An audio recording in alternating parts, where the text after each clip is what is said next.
iniciar então, já demos o horário. Eu sou o Jefferson Kuhn, sou um dos coordenadores da Liga de Medicina de Família e Comunidade da URGS. Gostaria de apresentar então o nosso convidado de hoje, que é o Dr. André. Desde já agradecemos a presença. O doutor, então, ele é formado em Medicina pela Universidade Federal da Paraíba.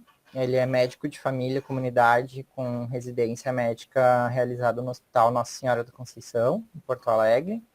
Também é especialista em saúde pública pela Universidade Federal do Rio Grande do Sul e atua como professor do Departamento de Medicina Social da Universidade Federal do Rio Grande do Sul e também no curso de Medicina da Universidade do Vale do Rio dos Sinos, a Unicinos. Também é mestre e doutor em Sociologia pela Universidade Federal da Paraíba. Muito bem-vindo, professor. Obrigado pela presença. Para quem não conhece, então, a dinâmica, a gente vai ter uma apresentação inicial do caso, que vai ser realizada, então, pela Janaína, que também é uma das nossas coordenadoras da Liga. Depois, então, a gente vai abrir o caso para debate. Tá bem? Bom evento a todos. Isso aí. Estão vendo minha tela direitinho? Sim, Janaína. Então tá. Então, bem como o Jeff falou, vamos começar apresentando o caso. Eu vou apresentar ele. E aí, no final, quem quiser fazer algum comentário, alguma pergunta, fica bem aberto. Eu elenquei ali no final, prof, que tu perguntou como é que funciona. Eu botei ali algumas coisas que me apareceram de dúvidas, algumas coisas que eu achei interessante. E aí a gente pode ir comentando elas lá no último slide, depois que eu apresentar. Mas também é bem livre, a gente abre perguntas para o pessoal e para o senhor fazer seu parecer assim, do caso, o que o senhor achou da conduta. E a gente extrapola um pouco, a gente fala não só desse caso, mas como ele tem um tema especial, que é a saúde mental e uso de substância, a gente pode extrapolar, pode trazer algum conceito que tenha faltado para, enfim, agregar na discussão. Bom, começando então, falando sobre esse caso, eu selecionei um paciente e peguei 3 atendimentos. Talvez não todos saibam, mas a gente tem um ambulatório, que é terça-feira de noite, ali na UBS Santa Cecília. Então, esse é um paciente que foi atendido ali no nosso ambulatório pela Camila, que também é nossa coordenadora, mas eu não sei se ela pode entrar na reunião. Mas ela fez esse atendimento do dia 12 de abril desse ano.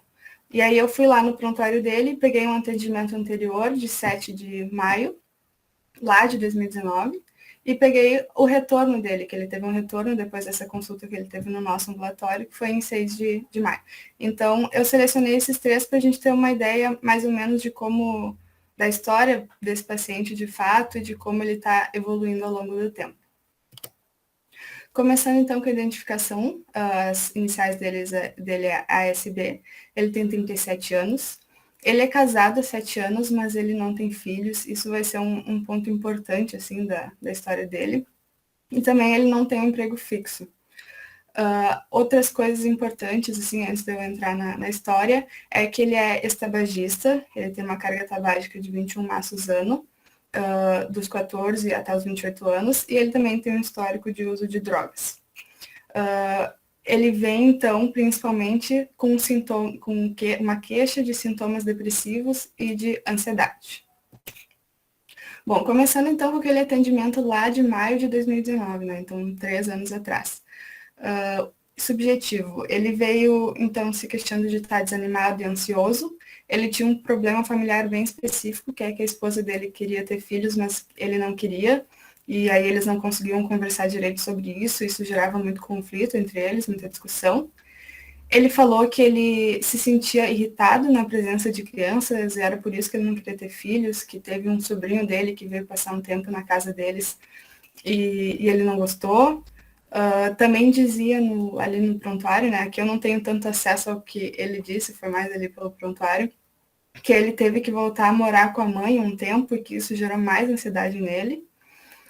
Aqui ele relatou que ele não tem um emprego fixo, que ele estava fazendo nessa época alguns trabalhos como garçom, e aqui ele estava fazendo faculdade, estava estudando fisioterapia, e quem pagava a mensalidade era a mãe e o tio. Ele falou, então, dessa falta de independência financeira que atrapalhava ele, porque ele sentia que não tinha vontade própria, que ele tinha que ceder às vontades da mãe e da esposa. Ele contou, então, que ele fez um uso prévio de nortriptilina por 2 meses em 2016 e que ele não percebeu nenhum benefício do uso. Contou que já fez uso de maconha e outras drogas ilícitas, como cocaína, no passado, mas que atualmente ele não faz uso atualmente, em 2019, ele não fazia uso de nenhum tipo de droga, nem de medicação de uso contínuo. E ele negou alergias e outras comorbidades. O objetivo, então, no exame físico não teve achados de grande relevância, que chama a atenção a pressão arterial dele, que estava um pouco elevada, 130/80. A impressão, então, foi que ele tinha uma obesidade de grau 1, né? Falando, o peso dele era 107, que nessa época, a altura 1,81, dava um MC de 32. Ele mostrava essa pressão arterial um pouco elevada, então chamava atenção. Tinha esse uso prévio de drogas, que também merecia atenção, e vinha com esses sintomas depressivos de ansiedade em situações de vida atípica, né? Quando existia algum problema familiar, algum problema de trabalho, ele tinha esses sintomas depressivos de ansiedade. A conduta, então, lá em 2019, foi prescrever fluoxetina 20 mg de manhã, e daí foi orientado que inicialmente ele podia ter aumento da ansiedade, e foi orientado que ele procurasse alguns serviços de psicoterapia de baixo custo, né? Até se deu essas opções aqui, o CELG, o Mário Martins e o Instituto Abuchain. Então, deram essas opções para ele, e foi orientado que ele retornasse em breve. Então, deram retorno a partir de 14/5, então, uma semana dessa consulta, foi orientado que ele voltasse para ver como é que estava indo esse tratamento com fluoxetina e como é que tinha ido essa questão da psicoterapia. Acontece que ele não voltou mais. Então, em 2019, ele não voltou, não retornou. Aí, em 2020, começou a pandemia. A gente sabe que as consultas foram bem prejudicadas, assim, né? Os pacientes, o acesso ficou muito mais restrito ao sistema ali da UBS. Então, ele não voltou durante todo esse tempo. Foi voltar, então, agora, em abril de 2022. Então, 3 anos depois, né? E ele veio, então, dizendo que estava se sentindo deprimido, tinha um desinteresse geral, uma falta de prazer, dificuldade de terminar atividades e manter concentração. Então, aquela faculdade lá de física que ele estava fazendo, ele não concluiu ela. Esses sentimentos, eles foram intensificados, ele diz, em agosto de 2021. Ele falou, isso para palavras dele, assim, que ele tinha traços antissociais. Ele disse que ele foi, por exemplo, viajar com a esposa e com a família da esposa, e ele não gostava de interagir com eles, queria ficar só na dele. Aí, quando perguntado sobre o que ele gostava de fazer, assim, em termos de sociais, assim, ele falou que ele gostava de jogar videogame com os amigos, então era um negócio mais virtual, assim. Sobre aquela fluoxetina, ele falou que ele usou por 6 a 8 meses lá naquela época, mas que ele parou.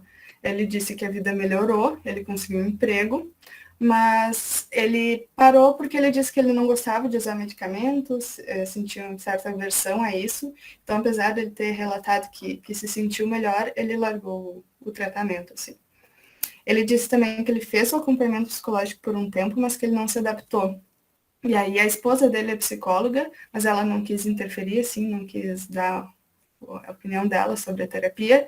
E daí ele contou que ele foi com um terapeuta que ele achou muito good vibes, assim, aí ele, se foram palavras dele também, o terapeuta era muito good vibes, então ele não se acertou com o terapeuta e acabou largando. Ele fala que ele ganhou peso, ele relatou que ele tem uma compulsão alimentar, e ele próprio associa essa compulsão alimentar à ansiedade, então que ele, quanto mais ansioso ele se sente, mais ele come. Ele também fala que ele estava se sentindo muito cansado, tinha um sentimento de inutilidade, de que ele não agregava nada na família, com a esposa dele, na família dele.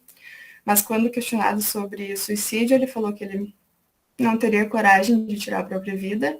Falou de 3 tentativas de suicídio na adolescência, mas aí não ficou muito claro. Ele falou que não foram nada demais, que ele não precisou de intervenção nem nada. Enfim, isso não ficou tão claro, assim, o que exatamente são essas 3 tentativas que ele disse. Ele falou de esporadicamente sentir uma pontada no peito, ele fez um ECG até em 2015, que não veio normal. E ele contou que ele estava trabalhando numa farmácia, mas que em novembro, então, de 2021, ele pediu demissão, porque ele teve uma grande decepção, assim, ele estava muito na expectativa de ser promovido, e aí, quando chegou a hora, quem foi promovido foi um colega dele, não ele, daí ele ficou muito chateado e acabou pedindo demissão dessa farmácia que ele trabalhava. Ele também relatou, então, que estava usando cocaína, fazia 1 ano, 2 gramas estavam durando ali de 4 a 5 dias, e que ele ficava 3 a 4 dias sem usar. O último uso tinha sido 4 dias antes dessa consulta. E o maior período que ele ficou sem usar foi 1 mês, e foi quando ele foi viajar com a esposa e com a família dela, que daí ele não usou.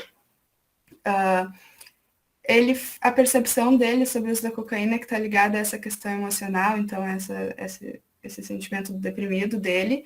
Ele falou que ele sente bastante efeito rebote, então depois de fazer o uso, esses efeitos depressivos, essa tristeza, acaba sendo potencializada. Ele disse que a esposa dele não sabe sobre o uso da cocaína, mas que ele acha que ela desconfia, e ele tem uma vontade de contar e não sabe como. Sobre álcool, relatou de 3 a 4 vezes no mês 2 doses de uísque.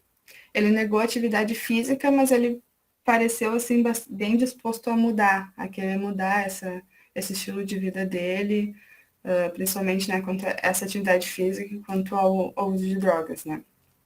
E outra coisa que ele nos trouxe foi que ele tinha vontade de fazer uma vasectomia, que a esposa sabia, e que daí eles estavam conversando assim sobre isso. O objetivo dessa consulta aqui, então, chama atenção o peso, 120 quilos, então ele estava usando 107, né, antes, ganhou peso nesses 3 anos.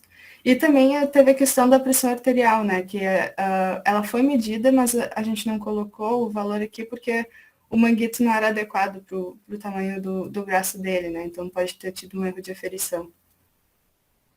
A impressão, então, que esse paciente é atualmente usuário de cocaína, mas que estava disposto a cessar, e tinha esses sintomas depressivos que mereciam bastante atenção, e que daí a gente foi pensar nas hipóteses diagnósticas, né? O que chama mais atenção é uma hipótese de depressão e também de transtorno por uso de substância.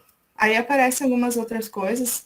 Bipolaridade, ele foi questionado sobre episódios de mania, então se às vezes ele se sentia muito eufórico, se às vezes ele tinha esse sentimento de que ele era superior e tal, essa euforia, e ele negou. E ainda ele tinha feito uso de antidepressivo no passado e não teve nenhum episódio de virada maníaca, então a bipolaridade foi um pouco descartada.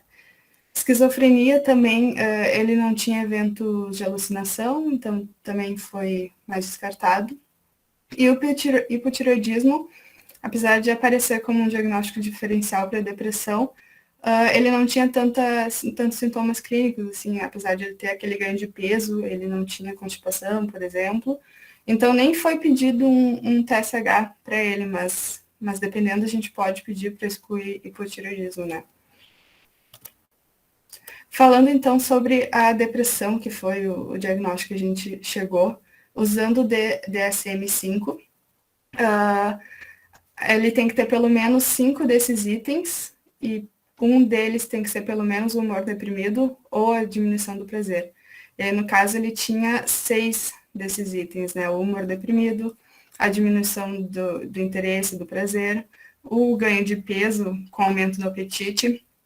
A insônia, eu botei nem que sim, nem que não, porque ele tinha dito, até eu esqueci de pôr nos slides, mas ele tinha dito que ele ia dormir muito tarde, mas que daí ele acordava também, ele ia dormir às 3 horas e acordava 10, 9, assim. Então, ficou meio aberto, assim, essa questão. Agitação, atraso psicomotor observado por outros, ele não vinha acompanhado, então a gente não sabe. Ele tinha aquela fadiga, tinha o sentimento de inutilidade, tinha dificuldade de se concentrar, e também negou pensamentos suicidas, né? Mas igual fechou aqui os critérios de depressão maior do DSM-5. A conduta, então, foi prescrever citalopram, 10 miligramas uma vez ao dia, e foi indicado que ele fizesse tratamento psicoterápico nos institutos aqueles mais acessíveis. Foi pedido, então, um retorno em 3 semanas, tanto para avaliar o tratamento, quanto para conversar sobre essa questão da vasectomia, que parecia ser bem importante para ele. E foi aconselhado que ele iniciasse, então, a prática de atividade física e que cessasse o uso de cocaína e álcool. E, então, importante que ele retornasse em 3 semanas, né? E daí, diferente daquela vez lá em 2019, que ele não voltou, ele teve o retorno em 6 de maio, agora de 2022. E aí, sobre o escitalopram, então, ele falou que ele se queixou que ele estava sentindo muito sono depois de tomar esse medicamento, que ele estava tomando de manhã. Mas ele relatou que ele estava com um humor mais estável, não estava se sentindo tão triste, não estava sentindo aquela desesperança. Ele percebeu também uma melhora na libido e na irritabilidade dele. Ele falou que ele cada vez mais associa aquela compulsão alimentar com a ansiedade. Quanto mais ansioso, mais ele come. Então, ele próprio está fazendo essa associação bastante. Sobre o uso de cocaína, né, que era outra questão muito importante, ele falou que desde a última consulta ele usou uma vez, ele ficou 2 semanas, ele está 2 semanas sem usar, né, durante essa consulta, e quando ele usou essa ocasião, foi num contexto de uma festa com os amigos. Ele retornou um trabalho faz 3 semanas, tinha ficado 5 meses desempregado, mas voltou a trabalhar, disse que está bem adaptado e que está tendo uma boa relação com os colegas. Outra questão que estava muito importante, que ele foi questionado, foi sobre essa relação com a esposa, né? Ele falou que ele continua tendo alguns conflitos, agora mais relacionados a essa diferença de salário entre eles e expectativa de vida, então o que eles querem para a vida do outro. Mas sobre aquela questão da vasectomia, ele continua querendo, e a parceira dele concorda, né? Parece que ela concorda que ele faz. E que ela ainda não sabe sobre o uso da cocaína, então que não chegou a acontecer essa conversa. O peso dele, 117 quilos, então desde a última consulta ele teve uma perda aí de 3 quilos. E a pressão arterial dele continua elevada, 145/90. A conduta, então, nesse retorno, foi um aumento da dose do escitalopram para 20 miligramas ao dia e orientado que usasse à noite, né, já que ele estava tendo aquela sonolência. Pediu, então, um retorno em 4 semanas para avaliar o tratamento. Foi aconselhado de novo a prática de atividades físicas, foi feito um reforço positivo, porque afinal ele teve uma melhora assim desde da última consulta, mas ainda, né, não tinha, para que ele buscasse grupos de apoio à psicoterapia, que é uma coisa que ele ainda não tinha feito. E aí, para a próxima consulta, além de avaliar o tratamento com escitalopram e todo esse avanço, toda essa psicoterapia também, tinha um plano de avaliar a pressão arterial, porque ela veio alta de novo, e se ela viesse elevada de novo, eles iam iniciar losartano na próxima consulta. Então, esse é o caso. Agora, aqui eu botei alguns pontos relevantes que talvez a gente possa discutir, assim, mas antes vou abrir para perguntas, para comentários, tanto do prof quanto do pessoal aí.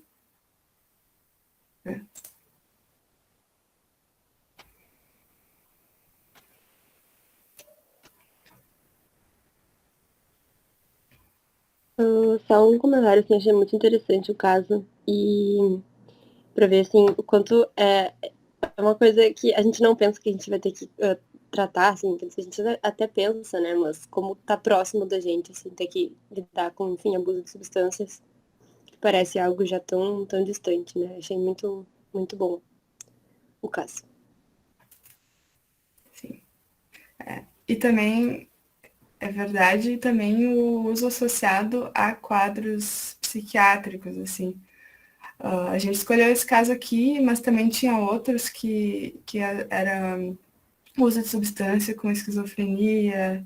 Então, a gente tem essa relação que acaba virando, às vezes, um negócio meio que veio antes, o ovo ou a galinha, assim. Então, tipo, ele usou cocaína porque ele estava deprimido, ou ele estava deprimido por causa do efeito rebote. Então, são coisas que meio que se confundem, assim, né?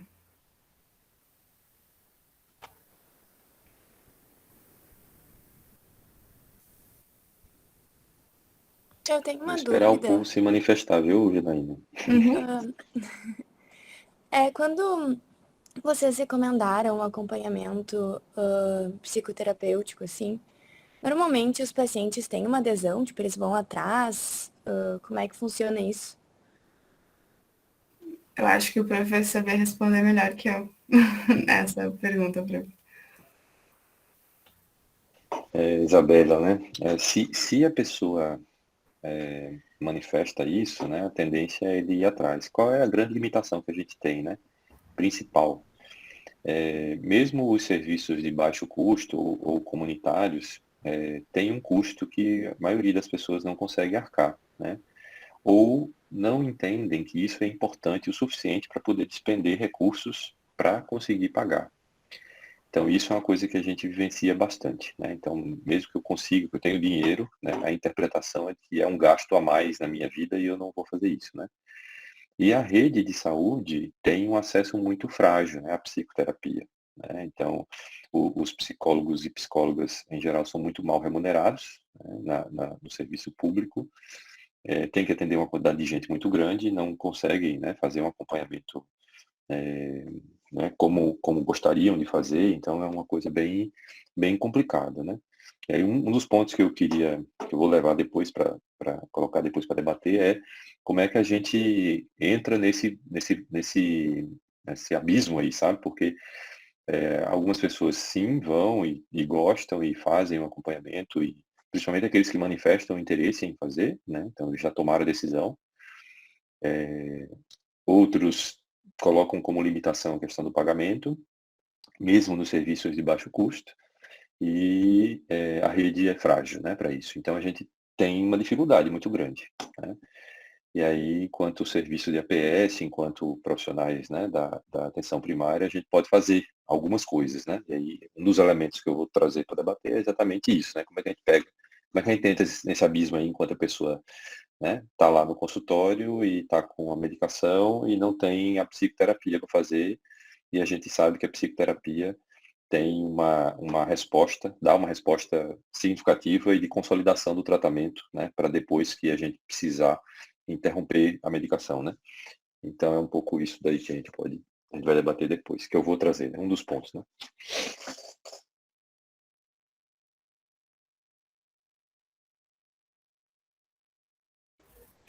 Se o pessoal não tiver mais dúvidas, prof, tu pode começar os teus pareceres. Tu tinha alguma questão mais aí que tu tinha? Esse é o último Esse é o último slide, né? slide, algumas coisas Tá. que eu botei. Eu tenho uma dúvida, na verdade, porque eles fizeram ali na consulta de retorno, agora há pouco, 6 de maio, eles aumentaram o escitalopram, né? Uhum. E aí eu fiquei. Ele estava tendo uma boa resposta já, tipo, já estava tendo uma boa resposta, e aí eu fiquei em dúvida por que eles aumentaram, assim. Qual foi o tempo, hein? Me lembra aí de uma consulta para outra? Acho que foi de 12 de maio. 12/4 para 6/5, né? 12/4 para 6/5, isso. Deu 3 semanas, mais ou menos, né? Uhum. Então, a princípio a gente né, faz uma avaliação em torno de 6 a 8 semanas, né, de resposta, né, e aí se não houver resposta, é, a gente sugere, né, o aumento da dose, né. Então, de fato, também não entendi como que o raciocínio foi estruturado para chegar nesse aumento, né. Concordo contigo que tendo uma boa resposta, né, com apenas um sinal, um efeito adverso, né, no caso foi a sonolência que ele reportou, né, a gente poderia esperar um tempo maior, né, em torno de 6 a 8 semanas para poder fazer o acréscimo, né. A gente pegar o fluxogramazinho de uso de medicação, deixa eu ver se eu tenho um rápido aqui para compartilhar com vocês. Geralmente é isso que a gente faz, sabe? E dá um tempo maior.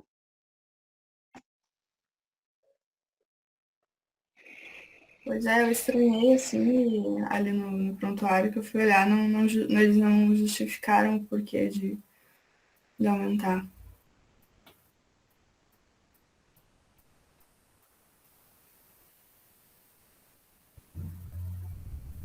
Só um minutinho.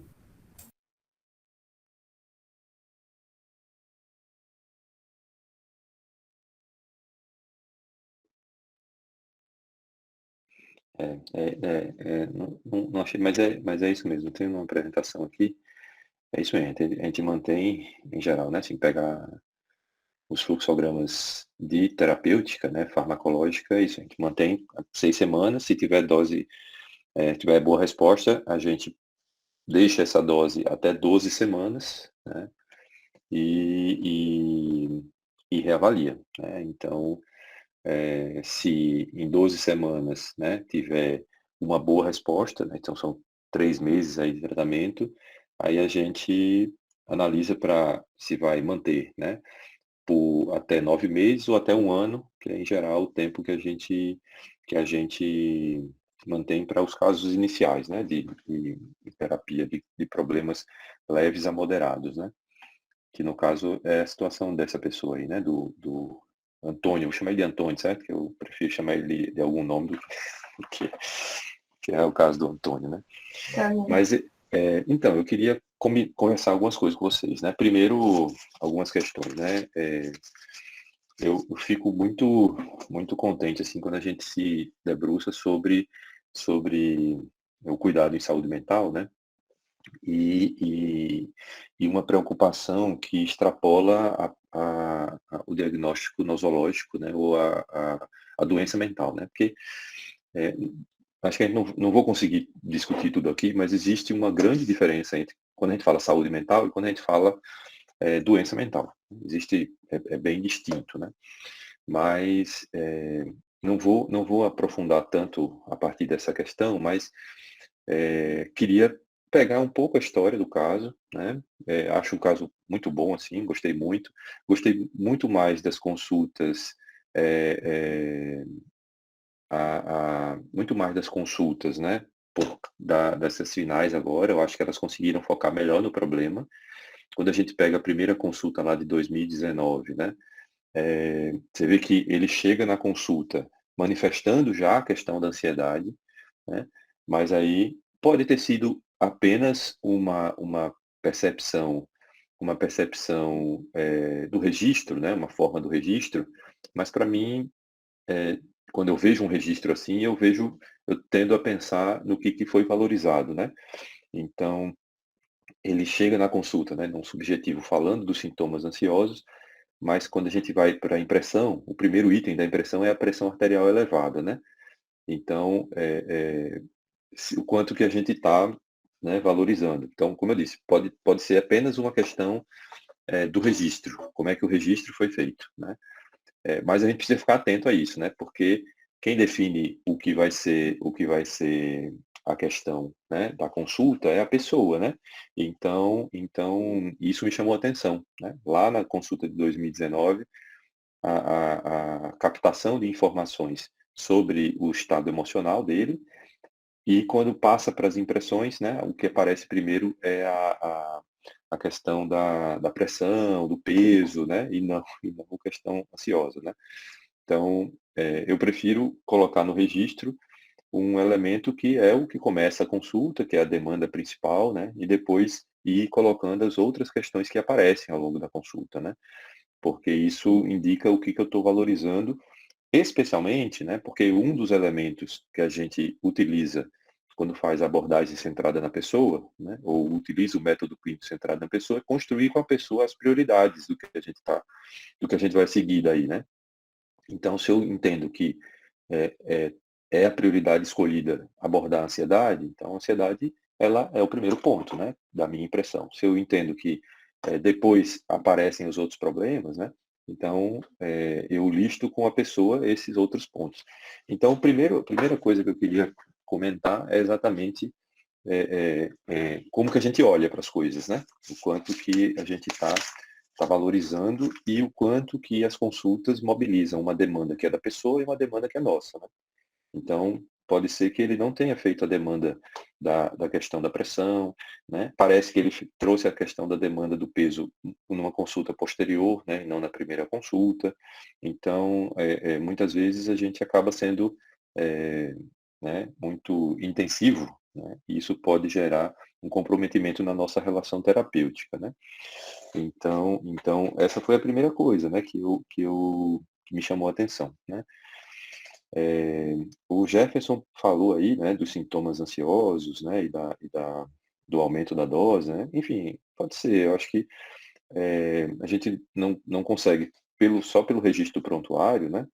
Não sei se alguma de vocês participou da consulta, né, para poder dizer qual foi o raciocínio utilizado para o aumento da dose, né? Mas uma questão é essa, né? Assim, eu acho que se a gente construísse outros caminhos, né, a gente podia também consolidar melhor a questão da ansiedade, né? E aí o outro ponto que eu queria discutir com vocês é exatamente essa palavra, né, ansiedade, isso que aparece nas pessoas, né? E aí primeiro é isso, né? Assim, a gente vê a ansiedade sempre como um problema, né? A ansiedade é um problema. E aí ela pode ser um transtorno. Inclusive tem lá no DSM tem um conjunto de ansiedades, né? Não tem só uma ansiedade, tem várias ansiedades. Então, e muitas vezes quando a pessoa diz que está ansiosa, a gente sinaliza isso como um problema, como uma condição a ser revertida. E a gente muitas vezes não se dá conta também, né, de que quando a pessoa diz que está ansiosa, ela está manifestando algo que ela não compreende. Então que é uma dificuldade de conseguir lidar com algum tipo de emoção. E isso não necessariamente é um problema, né? Porque às vezes eu preciso sinalizar que eu tenho uma dificuldade de lidar com a emoção e aprender a lidar com essa emoção, né? Então, a ansiedade, quando ela não é doença, porque ela nem sempre, quando a gente expressa ansiedade, a gente está expressando doença, ela expressa possibilidade de adaptação, né? Ou um caminho de adaptação, ela expressa uma possibilidade de projeção, porque se a gente não tiver ansiedade, a gente não consegue ser projetivo no que a gente espera, né? Então, eu não consigo pensar que eu vou construir alguma coisa se eu não ficar com aquilo na minha cabeça, né? Se eu não focar, eu tenho que construir um seminário, eu tenho que construir um projeto, eu tenho que construir. Então, se eu não tiver, né, algo que a gente sente como ansiedade, né, para projetar isso, eu não vou conseguir projetar, né? Então, a ansiedade é um elemento que mobiliza também, certo? Ela começa a ser problemática, né, quando ela me mobiliza apenas para isso, né? E aí onde ela é problemática, né? Agora, então uma das coisas da ansiedade, né, é essa preocupação focal, né? Quando eu tenho uma questão, né, que me mobiliza para as questões, para aspectos diversos da vida, né? Eu posso até sentir sintomas físicos, mas isso representa muito mais uma incompreensão, uma dificuldade, às vezes, de lidar com uma questão emocional do que uma ansiedade propriamente dita, né? Eu estou falando isso para a gente, né? Porque isso implica em algumas possibilidades terapêuticas nossas, né? Então, que aí a gente pode fazer na APS, considerando o que eu falei no começo lá, que a gente tem um problema de rede, um problema de acesso à psicoterapia, né? E muitas vezes as pessoas vêm para a gente e abrem coisas para a gente que nunca abriram para ninguém, nunca falaram para ninguém, e o encaminhamento imediato para a psicoterapia pode sinalizar uma forma da gente se desresponsabilizar pelo sofrimento da pessoa. Então a gente precisa ter um cuidado com isso, né? Às vezes a pessoa coloca uma coisa para a gente que ela nunca colocou para ninguém, né? A questão da cocaína, para ele, parece que é sensível, porque ele não fala da cocaína com a esposa, não fala com outra pessoa. Então, assim, ele falou para as pessoas que atenderam ele, né? Então, ele abriu isso para as pessoas que atenderam ele, não sei o quanto que ele está disponível ou disposto, né, a abrir isso para mais gente. Então, esse processo é um processo que a gente precisa estar atento, né? Então, muitas vezes a gente demora para fazer o encaminhamento, ou pensa em algumas estratégias, ou executa algumas estratégias. E tem várias estratégias que eu vou comentar aqui com vocês, né? Então, acho que uma coisa, quando a gente está pensando em ansiedade, né, é entender a ansiedade como uma possibilidade também, né? Uma possibilidade de criar algo novo, ou alguma forma nova de lidar com determinadas coisas, né? Então, E aquilo sinaliza para mim uma dificuldade, uma incompreensão, e nós, enquanto profissionais, podemos auxiliar as pessoas, né, nessa dificuldade, nessa compreensão, né? Então, acho que isso é uma questão importante, né? Uma outra coisa que me chamou a atenção também na consulta, né, nas consultas, é que o grupo conseguiu captar aí o contexto dele, né, e entender um pouco, né, mas me chama a atenção 2 pontos, né, que eu chamo de pontos de fuga, sabe? Porque parece que quando a gente pega a história de 2019 e a história de 2022, né, ele é uma pessoa que está igual, né? Ou seja, ele tinha um problema lá de não querer ter filho, ele tinha um problema de não querer, de ter sintomas ansiosos, aí depois ele veio com sintomas mais depressivos e continuou com a questão de ter filho, e a droga ele tinha parado, depois ele voltou à droga. Então, quando a gente olha para a história dele, parece que ele, né, ele é assim, ele tem esse funcionamento, né? Mas quando eu olho para a história dele, e olho que faltam elementos aí para a gente levar em consideração. Eu acho que se a gente conhecer um pouco melhor, a gente melhora essa perspectiva. Eu olho para ele o seguinte, né? Ele, diante de um contexto social ruim que a gente vive, né? Da nossa vulnerabilidade social que a gente tem, ele perde emprego e consegue emprego, né? Então tem alguma coisa nele que é de capacidade, né? Porque mesmo que ele tenha uma questão, e aí eu vou discutir aqui com vocês também, né? Um outro ponto, né? Que é a questão de ganhar menos, né? Que é a questão da independência financeira, de escutar a mãe e a filha e a esposa, né? Mesmo que ele tenha isso, e diante do contexto social que a gente tem, né? Ele tinha um emprego lá em 2019, aí ficou, aí tinha um curso, aí depois saiu do emprego, foi para uma farmácia, ia ser promovido, não foi, ficou chateado, e aí saiu do emprego, e agora está no emprego de novo, né? Então, para a pessoa conseguir fazer isso, né, ela tem algum potencial, certo? Ela não, isso é o que eu chamo de ponto de fuga. É o ponto de fuga de uma história que parece de doença apenas, né? E isso é uma estratégia terapêutica, certo? Então, lembra do abismo, né, que eu falei? Então, assim, o que a gente, enquanto profissional, né, pode fazer terapeuticamente para as pessoas, né? Então a gente entende o diagnóstico, né? Entende a psicofarmacologia, que eu acho que é importante, eu acho que foi uma boa escolha, né? De usar estalopram, das medicações, pensando nas coisas que ele tinha lá, do peso, da libido, é uma medicação interessante, né? Se a gente pensar nas questões que geravam mais problema para ele, né? Também. Mas e daí? Né? A gente entendeu que ele precisava de psicoterapia, ele não tem psicoterapia. Que estratégias, enquanto médicas e médicos, a gente pode ter? Né? Então, uma delas é a gente encontrar na história da pessoa pontos de saída de uma narrativa que parece só doença. E aí, e a gente consegue fazer isso, né, escutando a pessoa, escutando bem a pessoa, né? Então, ele me parece. Então, ele coloca na narrativa dele, né, que ele está propenso a mudar, que ele pensa em mudar, né? Ele coloca na narrativa dele uma mobilidade de empregos, né? Mesmo que isso pareça uma fragilidade, né? Mas ele tem que ter uma capacidade para chegar no lugar, se submeter a uma coisa e ir, né? A gente tem uma taxa de desemprego hoje no país que é de 15% da população.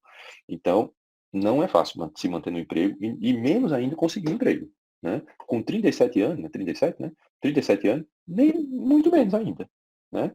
Porque ele nem é um trainee novinho que pega coisa que não ganha quase nada, né? E, né? Então, assim, ele está numa fase aí que não é uma fase muito boa, né? Então, isso é um potencial. É possível que, se a gente conhecê-lo mais, a gente encontre outros potenciais, né? E isso, né, assim, porque a pessoa não está vendo esses potenciais, certo? Quando a gente se vê angustiado, se vê desnorteado, se vê preocupado, se vê deprimido, a gente só vê o deprimido, angustiado, preocupado, né? A gente só vê o lado ruim das coisas, né? A gente não vê nenhum tipo de potencial, né? A gente acha que é sempre o negativo. Então, se, enquanto profissional, né, eu vejo isso e apresento isso, devolvo isso para a pessoa, né, então isso é um ato terapêutico, né? Eu não, assim, eu não estou fazendo psicoterapia, certo? Eu estou simplesmente devolvendo para ele uma narrativa, uma outra possibilidade dele contar a história dele, certo? E isso é uma estratégia terapêutica, né? Tem um capítulo, se não me lembro, eu sei, tem um capítulo no Tratado de Medicina e Família, né? Que eu sugiro, que fala um pouco disso, que é sobre escuta terapêutica, né? E construção de resiliência e integralidade, né? Capítulo 10, eu acho, 9 ou 10, do Tratado de Medicina e Família, que fala um pouco sobre isso, né? Então, sugiro que, se vocês não leram ainda, que leiam, né? Porque é isso, né? Como é que eu sou terapêutico num contexto em que é difícil ter a terapia, né?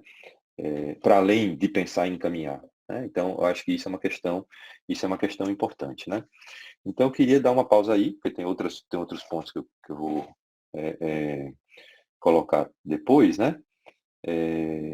Para poder ouvir o que, assim, né? Um pouco o que isso representa para vocês, escutarem isso, né?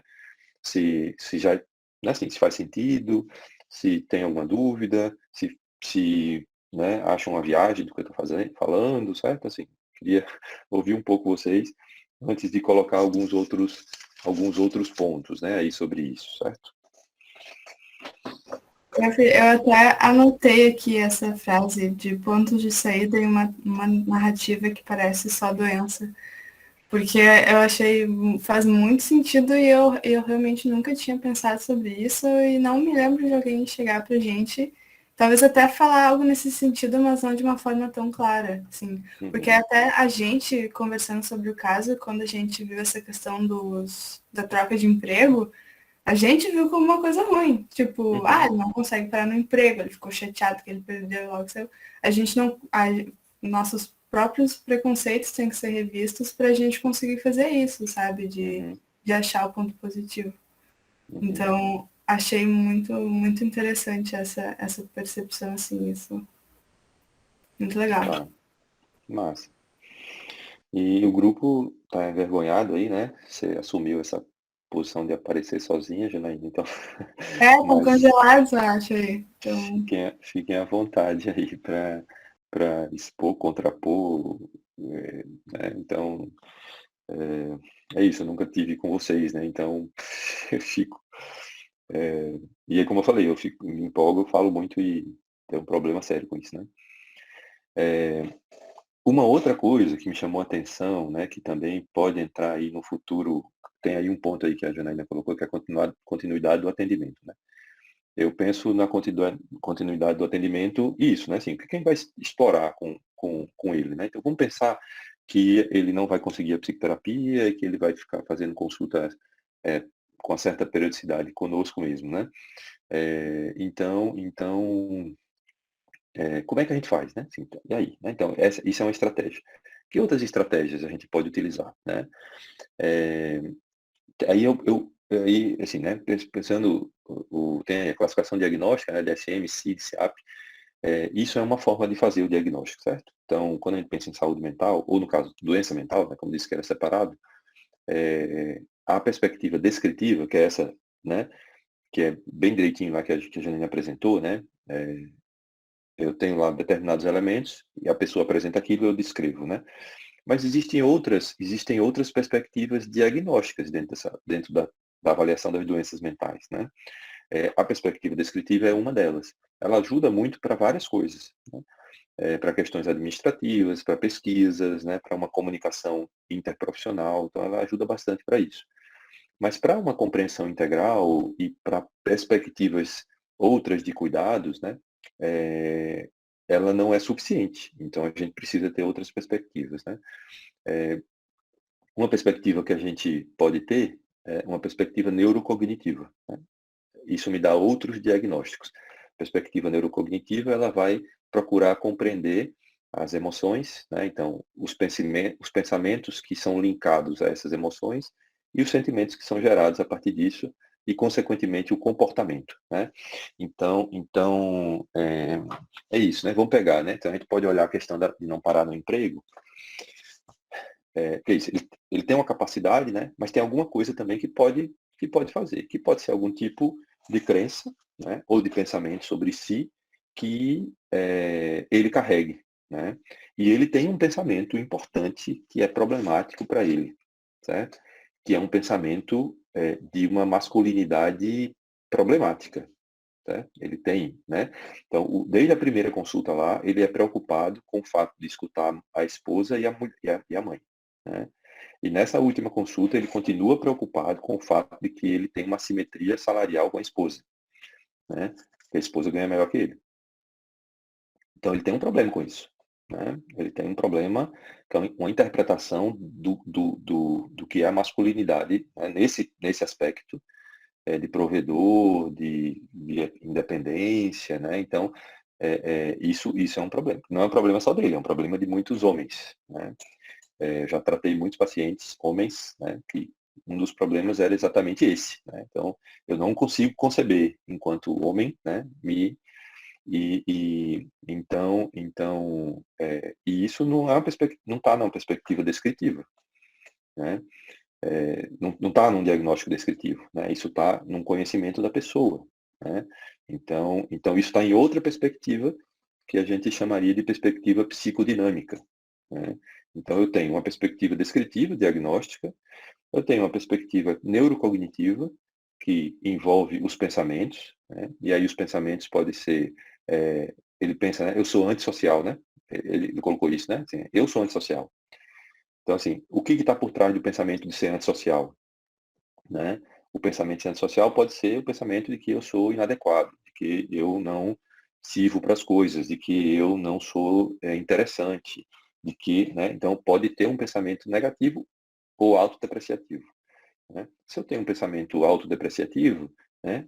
Vou ter uma emoção que é uma emoção, qual é a emoção que vem de um pensamento autodepreciativo? É uma emoção de tristeza, né? Essa emoção de tristeza gera que tipo de sentimento, né? Gera um sentimento de desvalor, um sentimento de desesperança. Vê aí a gênese da depressão surgindo, né? Ela vem surgindo aí, né? Então, um sentimento de desvalor, né? E aí, qual é o meu comportamento quando eu tenho um sentimento de desvalor? Né? É me isolar. E aí eu pego e digo que eu sou antissocial, né? Eu pego e me afasto. Eu pego, né? Então, isso é uma outra perspectiva diagnóstica, né? Que vê o funcionamento das pessoas de uma outra forma, né? E na perspectiva dinâmica, né? Ou psicodinâmica, né? Tem a relação com né? Essas outras questões, né? Que eu falei, né? Da interpretação dele enquanto, né? Né, enquanto masculino, enquanto provedor, né, e ele não consegue fazer isso, e aí, né, isso mexe com todas as outras coisas, né, então gera uma necessidade dele pensar mais na libido, gera uma necessidade, né, de questão alimentar, né, da questão do uso. Então, assim, o que eu quero dizer, né, ou qual é o significado do comer, né? Então, assim, eu posso ver o significado, o comer muito, né, ou comer compulsivamente como um sintoma, né? Então, eu como compulsivamente, porque eu estou ansioso, né? Tá, mas qual é o significado do comer compulsivamente? Né? Qual é o significado de eu usar a droga? Né? Então, quando eu quero abordar uma pessoa que usa, né, alguma substância, né, no caso ele usa a cocaína ou qualquer outro tipo de substância, álcool demais ou tabaco, né? Eu preciso entender qual é o significado da pessoa para aquilo, né? Então, ele diz, né? Eu como mais comidas gordurosas quando eu estou ansioso, né? Então, assim, eu quero atuar terapeuticamente, né? Então, para eu atuar terapeuticamente, eu tenho que entender o significado disso para a pessoa, né? Então, o fato dele comer compulsivamente, né, é uma questão, né, para ele repor alguma coisa, né? É uma questão para ele desviar a atenção de alguma coisa, é uma questão para ele compensar alguma coisa, pode ter vários significados, né? Então, o comportamento compulsivo alimentar, ele não é um significado único. Assim, ele por si só, ele não consegue carregar o significado, né? Como é que a gente vai atuar terapeuticamente para uma pessoa, né, que come compulsivamente? Então, isso depende do significado que ele vai dar para isso.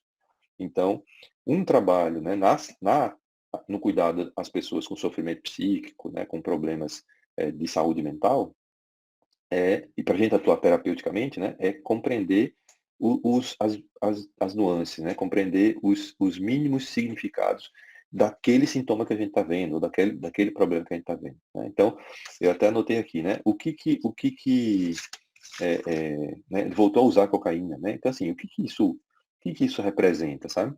Então, a gente tem que entender, né? Porque o plano para discutir isso com ele, né, depende do que representa isso para ele.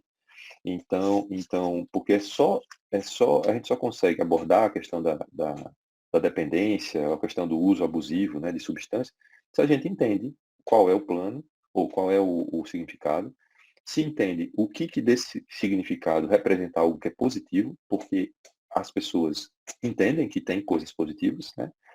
E se ele entende que nesse significado tem alguma coisa ruim, né? Para a gente poder daí construir um plano de como vai abordar essa questão da droga, né?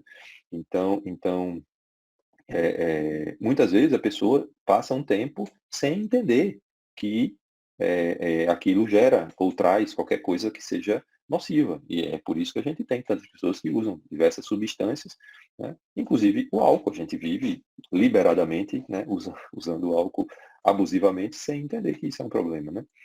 Então, o que ele busca, né, quando faz isso? Quando ele come, o que ele busca quando ele usa droga? O que ele busca, né? Então, essa compreensão é uma questão muito importante para a gente entender e atuar terapeuticamente no abismo, né, que eu falei no começo, né? E a última coisa, que eu acho a última coisa que eu anotei aqui, né, última coisa assim, né, das coisas que eu anotei, né, é o fato de sim, a questão do aconselhamento, né. Tem uma acon tem volta aí, Janaína, por favor, tem uma coisa dos aconselhamentos ali, ó, aconselhamento à prática de atividade física, né. Isso eu acho que isso apareceu na outra consulta também, né. Toda vez que eu vou fazer um aconselhamento para uma pessoa, né, né, eu tenho que pensar que para eu atuar terapeuticamente, né, eu tenho que sair do aconselhamento e fazer e construir um plano, certo? Isso para qualquer situação. Isso também é uma abordagem neurocognitiva, né? Então assim, uma coisa assim, a pessoa fuma, né? Eu disse, olha, entende os prejuízos do cigarro, entende, né? Entendo, né? Então, então já pensou em parar? Já, que bom, né? Então vamos, né, organizar isso para parar e tal, né? Então, isso é um nível de aconselhamento, né? Outra coisa assim, tá, então vai parar quando, né? Não sei, né? Vamos pensar. Então a pessoa define, vou parar tal dia, ou tal mês, ou tal ano, tá? Vai parar como, né? Daqui até lá, o que a gente vai fazer? Então, eu vou aconselhar atividade física, né? Como é que é isso?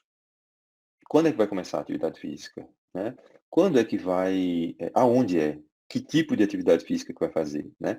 Porque, se eu quero, né, se a gente entendeu que isso é uma ação, que ele está disposto a mudar, né, no ciclo de mudança de estilo de vida, né, então, se vocês já tem um outro capítulo, um tratado também, que chama Entrevista Motivacional, né? Eu sugiro também a leitura se vocês não leram já.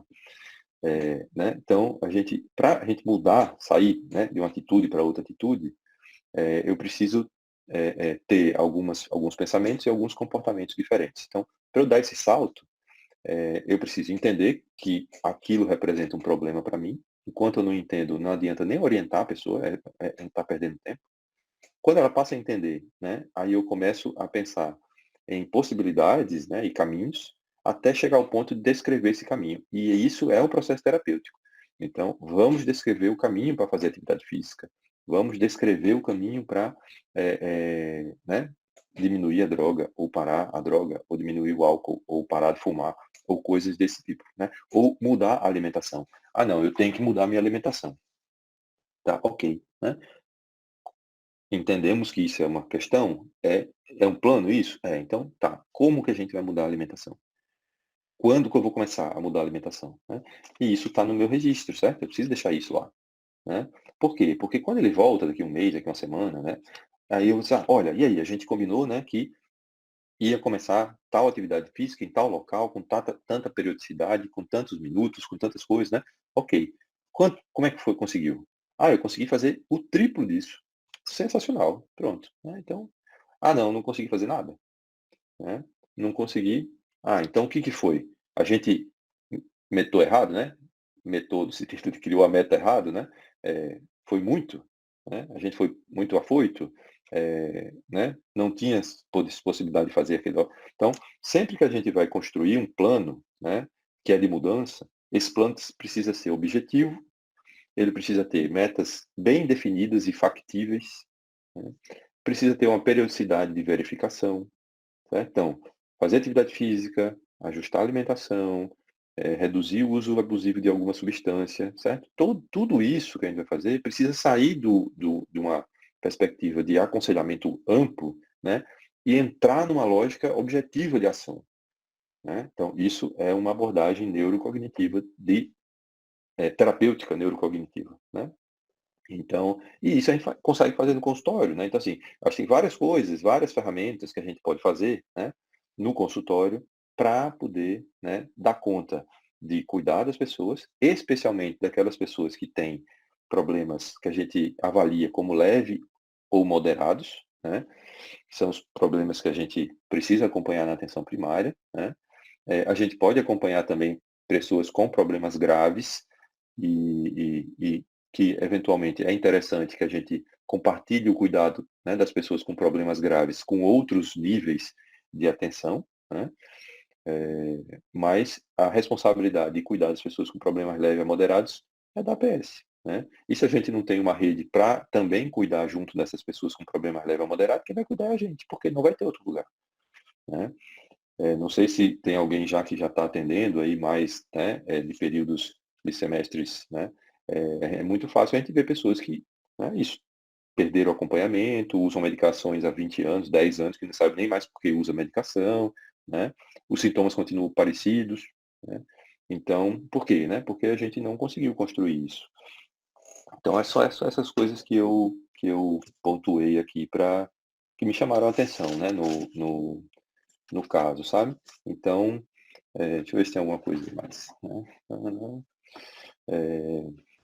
Né? Eu acho que a gente não precisa, assim, né? Eu acho que a gente acha interessante, né, a questão de separar, tá, o que veio antes, o que veio depois, né? A depressão, a cocaína, a depressão.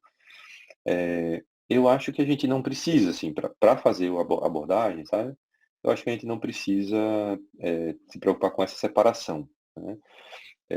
Eu acho que a gente tem que se preocupar com o que acontece com o problema mesmo, né? Então, as duas coisas podem acontecer, os dois caminhos podem ser verdadeiros. Então, para cuidar dele, né, a gente precisa cuidar de todas as coisas, né? Então, acho que é um pouco isso. E acho que aí, quando referencial, acho que eu comentei um pouco sobre isso, né? Então, é isso, assim, eu acho que essas são as questões, né? A gente podia ficar falando muito mais, assim, tem muitas outras estratégias, certo? Uma estratégia primeiro, assim, né, deixa eu encerrar realmente, assim. Primeiro, né, ponto 1, terapêutica, né, de problemas, então, para condições leves e moderadas, né, principalmente de ansiedade e depressão, certo? São os problemas mais comuns, né, prevalentes. O uso de medicamento, né, eles têm evidências conflitantes, certo? Para problemas leves e moderados. Tem evidências muito significativas para problemas graves, né? Ponto 1, né? Ponto 2, a relação, né, psicoterapia associada à medicação, né, é sempre melhor, né? Então, ponto 2.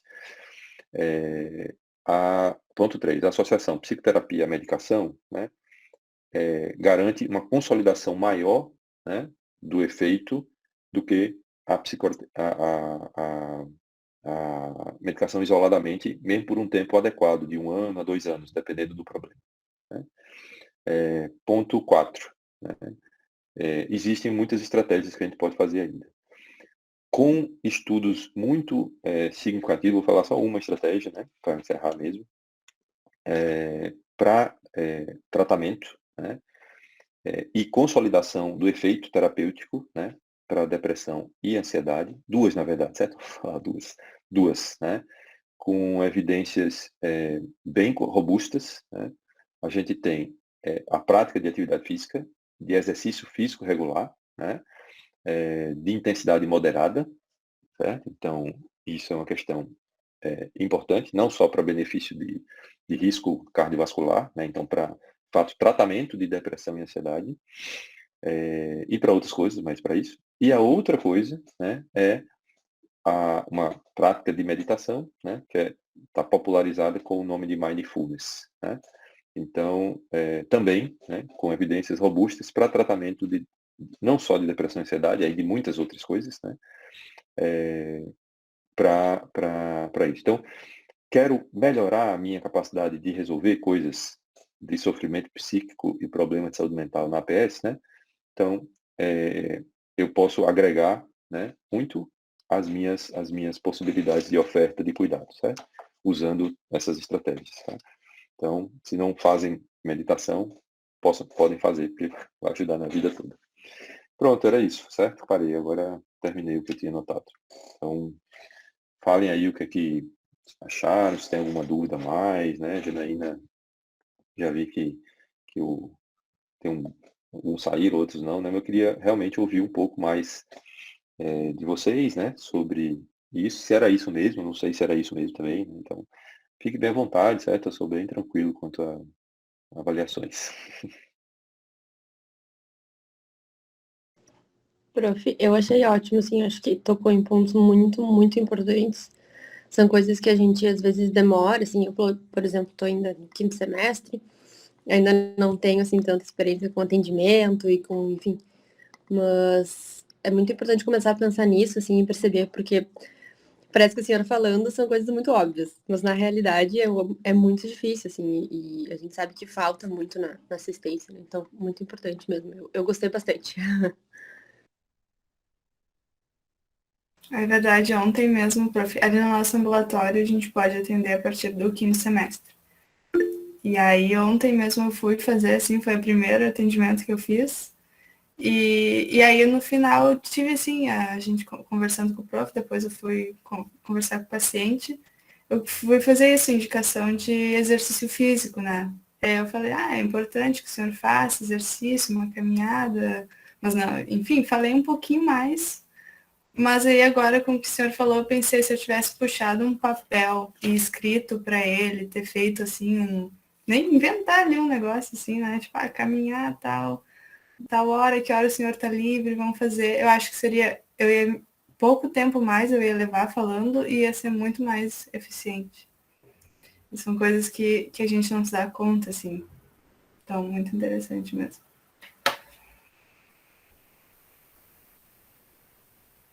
Que tu cria um compromisso, sabe? Quando tu faz isso, né? Aquilo é um compromisso. Então, a chance de ter um desfecho melhor, né, aumenta, sabe? Então, para todas essas coisas, assim, né, de mudança, né? Dei uma lida lá, certo? Né, tem muitos outros materiais. Na biblioteca digital tem muita coisa, né? Enfim, eu gostei bastante, assim, de participar, sabe? E já adianto que fico à disposição para discutir tudo, né? Gosto bastante de discutir todos os temas, todos os temas, né? Mas saúde mental eu gosto bastante, né? Problemas de dor musculoesquelética também gosto bastante, né? Então, Que bom, pro final a gente gosta muito de quem vem e é bem falante, assim. E pode deixar que a gente vai chamar o senhor, que a gente está com vontade, assim, de a saúde mental. Eu não me lembro qual é a porcentagem, talvez o senhor saiba, mas a maior parte dos atendimentos da APS são em saúde mental, né? sim, só perde para ainda, né? Ainda para problemas relacionados a doenças cardiovasculares, né? Claro. E agora sim, claro, isso por diagnóstico, né? Se a gente Uhum. for pensar por motivo de consulta, é, aí é principal mesmo, né? Com tipos de sofrimento, sabe? E em geral são sofrimentos incompreensíveis, né? Assim, incompreendidos, né? Que a gente não consegue enquadrar num diagnóstico logo, né? São sofrimentos difusos que a gente chama, né? Sofrimentos. Aí sim, aí é primeiro lugar, com certeza. Sim. Né? E a gente está em mente, assim, fazer aulas, assim, porque essa é uma dinâmica mais que a gente conversa, mas também tem aulas expositivas. Eu ia perguntar para o senhor, professor, se eu agora a gente já está estourando o nosso tempo, mas uma questão que me chamou bastante atenção foi essa das classificações diagnósticas, o DSM-5 e o CID, e a gente tem mais contato, assim. Mas aí eu nem sabia da existência desse CAP2, não sei nem se eu falei certo, mas achei muito interessante, assim, que ele é voltado mais para APS e ele tem umas diferenças, então, bipolaridade tem transtorno afetivo, chama, né? Então tem... Achei bem interessante essas diferenças, assim, e é uma coisa que não lembro de ser abordada na Liga ainda. Tá. Então, eu acho que a gente pode. Ué, Maria Eduarda, tá bom, que massa, muito bom. Eu acho que sim, né? E outras questões bem importantes de expandir a visão mesmo do diagnóstico, né?